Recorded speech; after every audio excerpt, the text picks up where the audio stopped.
Ojo lapor. Wis tak omongi to, ojo lapor, ojo lapor. Yo tidak bisa begitu, Mas. Edan to kowe kandhane ngeyel kok. Pengen lapor ngeyel wae lho kuwi. Ade iki kan repot to. Nek lapor kok dijeluk-jeluk, kowe nyambut gawe. Aku dhewe orderanku sedot WC yo akeh. Durung iki maklar terbelo barang. Lho wong kene ngantek lapor kok bola-bali ade nyambut gawe nang dijeluk ngono kuwi piye? Kita ini warga negara, punya hak politik. Kok ngeyel kuwi jan aku orderan sedot WC wis. Gini, Mas. Akeh lho. Misal kita lapor, apa itu merugikan tuh? Hah? Apa merugikan? Rugi tak dhewe repot kok bolak-balik dijeluk kok. Yo ndak. Nek jeluke di atas jalan jam kerja ora masalah. Minggu dijeluk ora masalah. Wong ade nyambut gawe jeluk ora yo repot. Intinya ini tetap ada masalah, Mas Joko. Terus menurut Mas Joko gimana? Ya, kalau saya, apakah kita nggak bertanya saja pada yang lebih mengetahui? Ya memang Untung dan ruginya kita melaporkan itu apa? aku yo ndak paham-paham tenan Mas Joko, tapi yo ini tetap ada masalah dan kita harus laporkan. Intine nek lapornya ngene KPU Panwas karo polisi wegah. Mending lapor sing mudeng wae sapa Kose. Gini, kita tanya ke Mas Edi saja. Mas Edi Sehati? Iya, Mas Edi Sehati. Dia kan sering ke Bawaslu ataupun ke KPU. Mungkin dia tahu terkait permasalahan ini. Paham gitu. Yo tak kok usik wae nak ojo langsung nyang polisi apa Panwas apa. Ya gimana kalau kita tanya Mas Edi dulu? Ya setuju Mas, aku setuju Mas Joko aku Mas.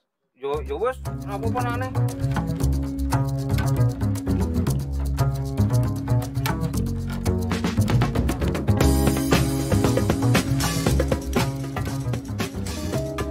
Yuk teman-teman, itu ke KPU dulu.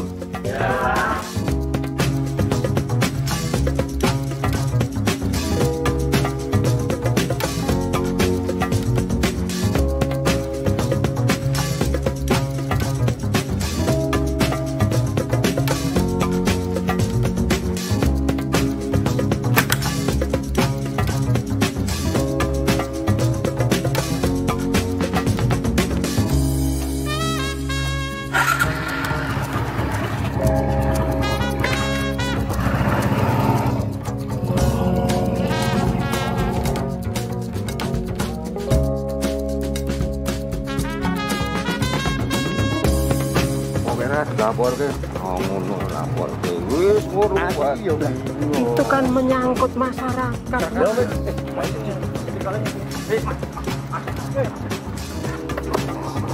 Ada apa, Mas? Mas, mau tanya soal ini laporan, Mas. Oh ya, tak minggir dulu.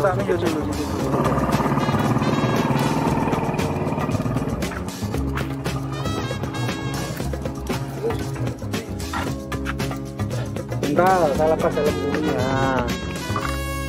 Ada apa ini kok serius sekali?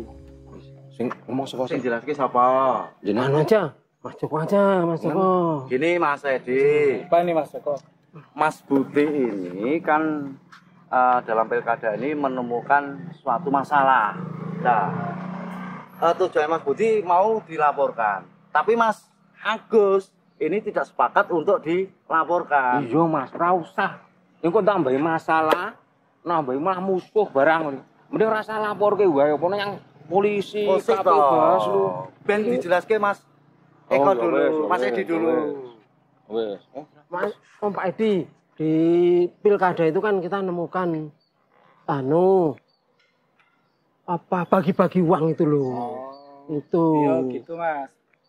Gini Mas Budi, jika ada pelanggaran pemilihan kepala daerah atau pilkada, itu kita bisa melaporkan ke Badan Pengawas Pemilihan. Nah, itu tergantung jenis pelanggarannya, Mas. Bisa pidana pemilihan atau administrasi, kemudian etika dan undang-undang lainnya, gitu, Mas. Bukan Panwaslu, Pak.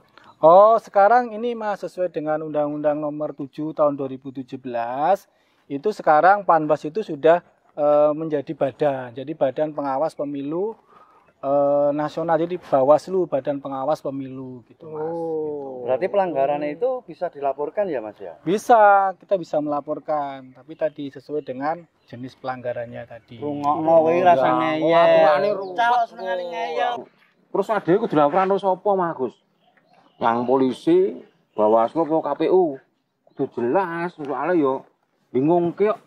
Lu kok bingung aku laporan karo sapa? Oh gini Mas, jadi laporan itu kita bisa laporkan ke Bawaslu Nasional, kemudian bisa Bawaslu atau Badan Pengawas di provinsi, atau di Bawaslu Kabupaten. Bukan Panwaslu, Pak. Bukan, kalau Panwaslu itu nanti kecamatan atau desa, itu namanya panitia pengawas, jadi bisa dilaporkan. Dan juga bisa melaporkan di pengawas TPS juga bisa. Jadi kalau tadi melihat Mas apa tadi? Mas Agus itu nerima amplop dilaporkan bisa di situ. Masalahnya di pilkada ada yang bagi-bagi uang dari pasangan calon nomor 03. Amplop berisi uang 200.000 Mas, termasuk Mas Agus ini yang nerima. Oh iya. Yang mana aja dilaporke ya. Aja lho. Iya. Terus gini Mas, jadi alangkah baiknya kapan kita harus melaporkan temuan Mas Budi itu? Oh, rasa to. Rasa lapor engko ki ruwet. Ora Wis ora karuan Mas, engko ndak vaksin wis malah kacau iki. Rasa lapor ya Mas. Enggak sulit Mas. Enggak sulit kalau lapor itu. Jadi syaratnya kalau lapor itu warga setempat yang memilih hak pilih. Kemudian atau dia pemantau pemilu atau pemilihan kepala daerah saat ini kan, atau peserta pemilihan. Jadi peserta pemilihan itu bisa melaporkan juga gitu. Lu diangel-angel Mas. Terus alangkah baiknya kapan itu dilaporkan Mas? Nah, kalau lapor itu sesuai dengan peraturannya itu ini terjadinya kapan toh? 3 hari. Oh, masih 3 hari yang lalu. Masih Jadi, bisa ya Mas? Masih bisa. Jadi menurut peraturan itu dilaporkannya 7 hari setelah temuan atau kejadian di wilayah atau di tempat kejadiannya pelanggaran itu. Ini Mas Edi, apakah kita melaporkan itu harus datang ke kantor Bawaslu atau gimana? Oh, enggak Mas. Jadi kita itu lapor bisa secara langsung datang ke Bawaslu, tapi bisa secara tidak langsung, bisa tertulis, bisa lewat WhatsApp, bisa email. Tenang aja, mudah kok. Bisa. Ya, terus yang perlu saya persiapkan untuk laporannya Mas Adi? Nah, itu bisa Mas Joko nanti sama Mas Agus itu nanti bisa ngisi formulir A1. Itu mencantumkan nama, alamat, kemudian dilampiri fotokopi KTP itu. Dan saksi yang melihat seperti itu. Wih, ternyata ya gampang loh. Syarat-syaratnya gampang loh. Bisa.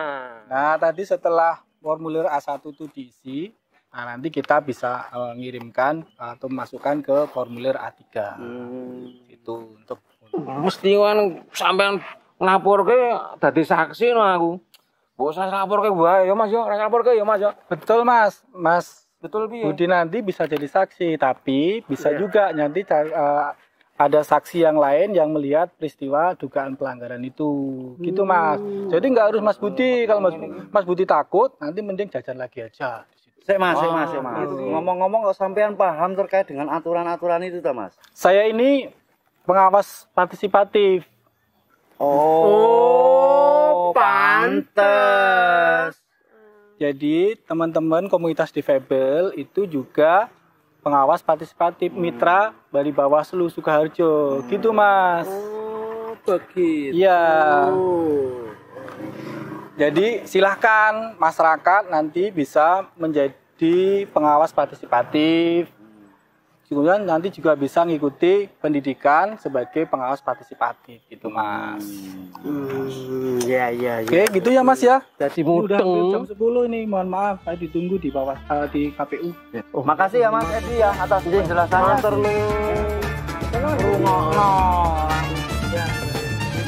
Terima kasih Pak Budi atas laporan yang disampaikan kepada kami Bawaslu. Dan selanjutnya akan kami sampaikan tanda bukti penyampaian laporan sebagai bukti bahwa Bapak itu menyampaikan laporan dugaan pelanggaran kepada kami. Kemudian selanjutnya nantinya kami akan tindak lanjuti laporan dugaan pelanggaran yang Bapak sampaikan kepada kami. Dan mohon izin penyampaian tanda bukti akan kami dokumentasikan. Mas Kris, ya. Mohon izin ambil gambar sebagai bahan dokumentasi di kami. Ya, terima kasih.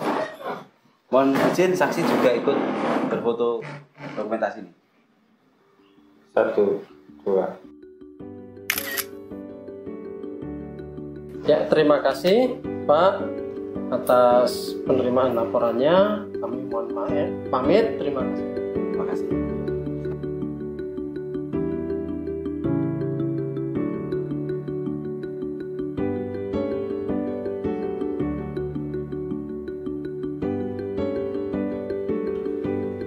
Sahabat Bawaslu, laporan tindak pidana pemilihan dapat ditindaklanjuti harus memenuhi syarat formil dan material. Untuk syarat formil terdiri atas 1. Identitas dari pelapor. Yang kedua, waktu kejadian tidak melebihi 7 hari kalender. Yang ketiga adalah kesesuaian tanda tangan antara tanda tangan pelapor di form pelaporan dengan di eKTP. Yang keempat adalah terlapor. Kemudian untuk syarat materi terdiri dari 1. Waktu dan tempat kejadian dugaan pelanggaran. Yang kedua, uraian kejadian dugaan pelanggaran. Dan yang ketiga adalah bukti. Bapak Ketua dan anggota Bawaslu semuanya. Jadi berdasarkan pendapat dari Bapak Ibu semua dan juga berdasarkan pada paparan yang sudah saya sampaikan, artinya bahwa laporan dugaan pelanggaran ini 1. Sudah memenuhi syarat material maupun formil. Yang kedua, bahwa berdasarkan kajian, maka ini ada dugaan bahwa potensi pelanggarannya adalah dugaan tindak pidana pemilihan. Monggo Pak Ketua terkait dengan hal tersebut diputuskan bagaimana? Oh iya. Oke, terima kasih rekan-rekan semuanya, anggota dan Korsek, karena ini sudah memenuhi syarat formil dan material, maka dengan ini kita sepakati bersama untuk bisa dilanjutkan ke tahap selanjutnya, yaitu pembahasan pertama dengan tim Gakumdu. Saya kira itu hasil rapat pleno pada siang hari ini. Dan nanti untuk penanganan pelanggaran, untuk berkoordinasi dengan tim Gakumdu terkait dengan pembahasan 1 kasus tindak pidana pemilihan yang sudah kita terima laporannya. Dan saya kira gitu ya rapat pada siang hari ini. Kita tutup dengan bacaan Alhamdulillah. Tindak lanjut dugaan penanganan pelanggaran setelah dilaksanakan rapat pleno pembahasan awal. Bawaslu akan melaksanakan register penanganan pelanggaran. Selanjutnya dilakukan pembahasan Gakumdu pertama bersama Kejaksaan dan Kepolisian. Tahap selanjutnya dilakukan klarifikasi terhadap pelapor, saksi, dan terlapor. Tahapan selanjutnya dilaksanakan kajian hukum untuk menentukan apakah penanganan pelanggaran dapat ditindaklanjuti menuju pembahasan kedua Gakumdu Bawaslu bersama Kepolisian dan Kejaksaan. Rapat pembahasan Gakumdu kedua untuk menentukan apakah dugaan pelanggaran akan dihentikan atau diteruskan menuju pelaporan kepolisian. Sahabat Bawaslu, partisipasi masyarakat sangat kita harapkan dalam menciptakan pemilu yang bermartabat. Berani lapor, dugaan pelanggaran, hebat. Bersama rakyat, awasi pemilu. Bersama Bawaslu, tegakkan keadilan pemilu.